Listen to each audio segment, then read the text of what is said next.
Hey,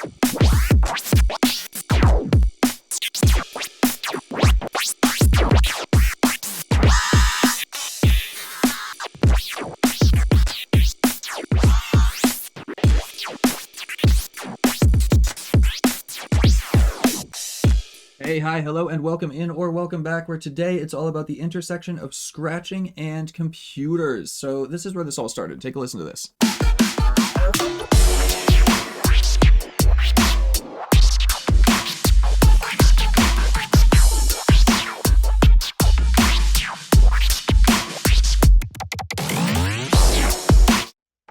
That is a section of a song Squoze and I made as our duo, the Rinse Brothers, and astute listeners among you might have said something like, that doesn't sound quite like real scratching.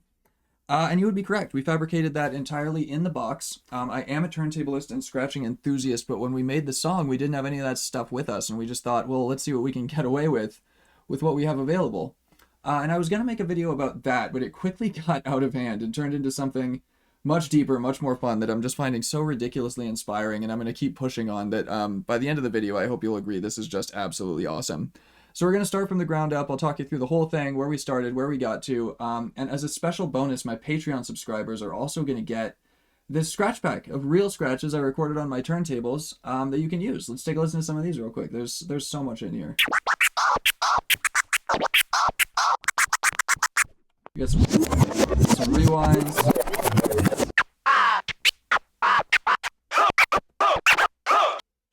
Some count-ins.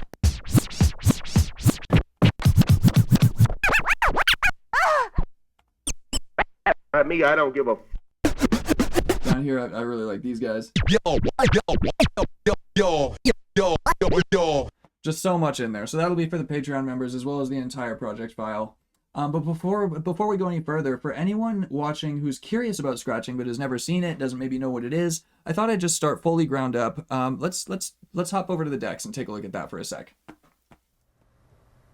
Okay, so when you're scratching, you have two hands, your record hand and your fader hand. On the record side, the sound you'll be scratching typically isn't a whole song, it'll just be a quick sound like this. And with this hand, I can control the direction the record is moving and how fast it's doing it. So I can go quick or slow. Then with this hand, my fader hand, I'm controlling the crossfader, which chooses which of the two decks we're going to hear. And I would normally keep it closed, and then I'll tap it in and out. And that's how you get that quick cutting sound. Then on our other side, we would maybe have a piece of music.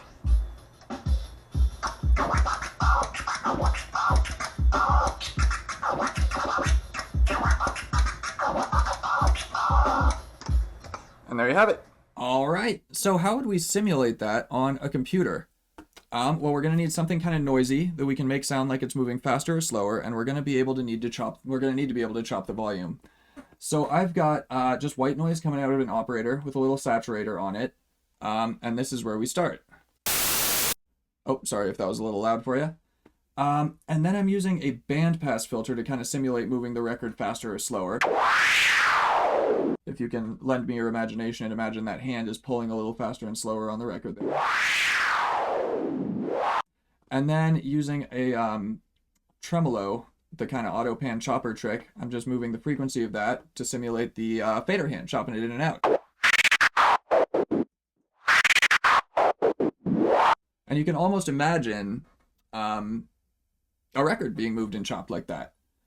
So I set up this rack over here, just a couple parameters that kind of simulate that.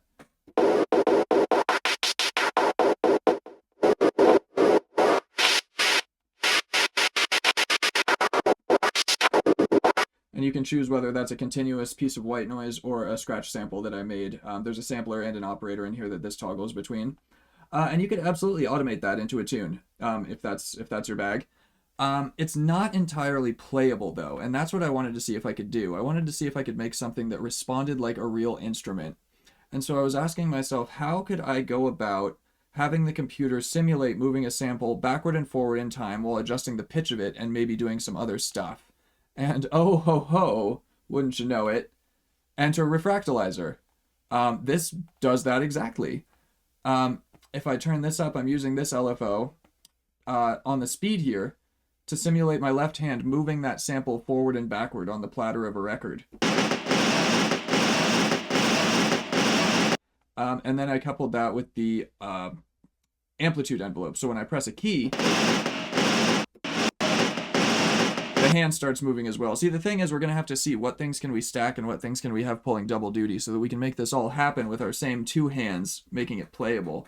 I'm on a MIDI keyboard right now, and I also took this pitch control and mapped that to my mod wheel.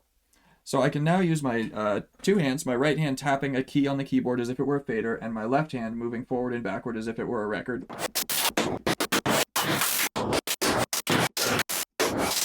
And it's a similar and familiar movement to scratching, but it's kind of got its own character to it. And so I thought, how could we take this really out of hand and make something really futuristic and different? I've got the speed that my left hand would be moving that record on an album. And because this is software, we can do things you really couldn't do on a turntable, like move the record this fast.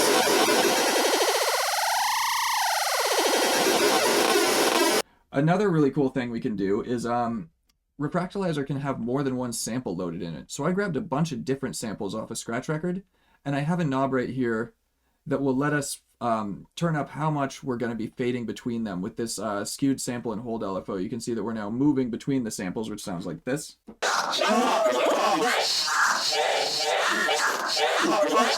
I don't think I've ever seen a record that could change what noise it's playing as it's playing.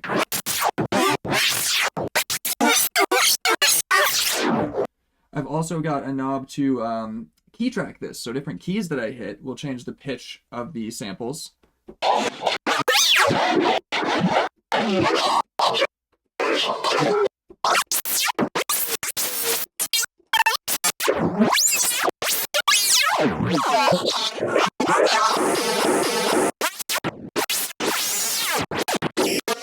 turn that up even more.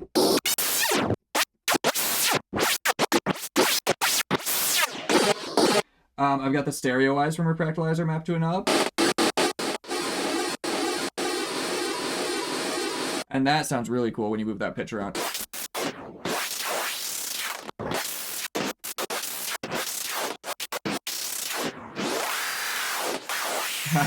Yes. That's some brain scrambling stuff. And then this last one will auto chop the volume.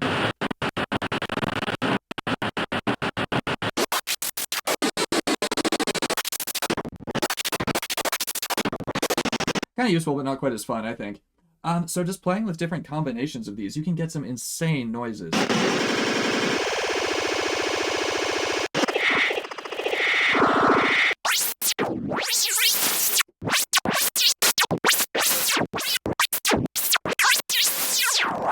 And with the same kind of physical motion as if you were scratching. And as a turntablist, I just think that's so cool. And it's also now accessible to people who maybe don't have that equipment, but have always wanted to do the thing. So I was thinking, what would be the most fun hardware I could put this on to play with? And I settled on my MIDI fighter, which I'm going to show you. You should be seeing my webcam come up on screen right now. This guy. These buttons, you can beat them up. They're very responsive. And then I've got my knobs up top here on my keyboard. So let me see if I can keep my hands out of the way. I'm going to run a drum beat for a second, and I'm just going to jam out, and you're going to see some of the cool stuff you can do with this. Let's loop this up. This is from my assorted drums pack that I put on that Patreon already. If you like the loop, there's more like it. But check this out.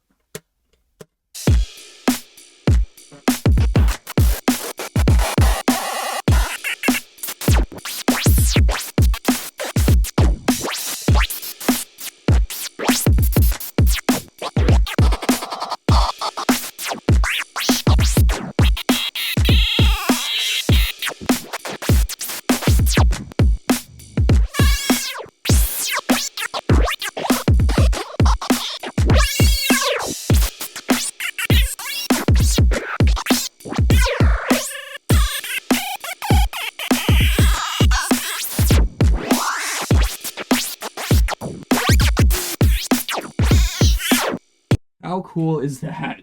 I just think that's so awesome. And you could lay down something that could be the entire basis of a tune, something like, KLO or of course Tipper, that's completely otherworldly, you've never heard, you actually played in yourself, and would be I think not nowhere near as fun to try to sequence or automate.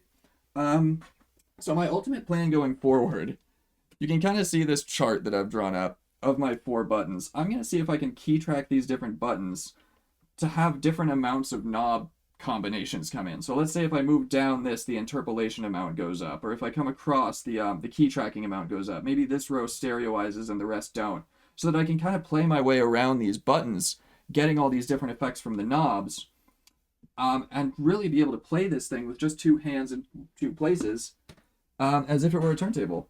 And so that's where we're at with this so far. I'm gonna keep you updated on this. I'm gonna keep pushing with it. I'm gonna keep doing videos on this. But I think this is so cool. You know, original scratchers felt like they were making alien noises, talking to space, bouncing sounds off satellites that had never been heard before. And I think this is kind of an extension of that. This is a cool new thing I haven't seen or played with before.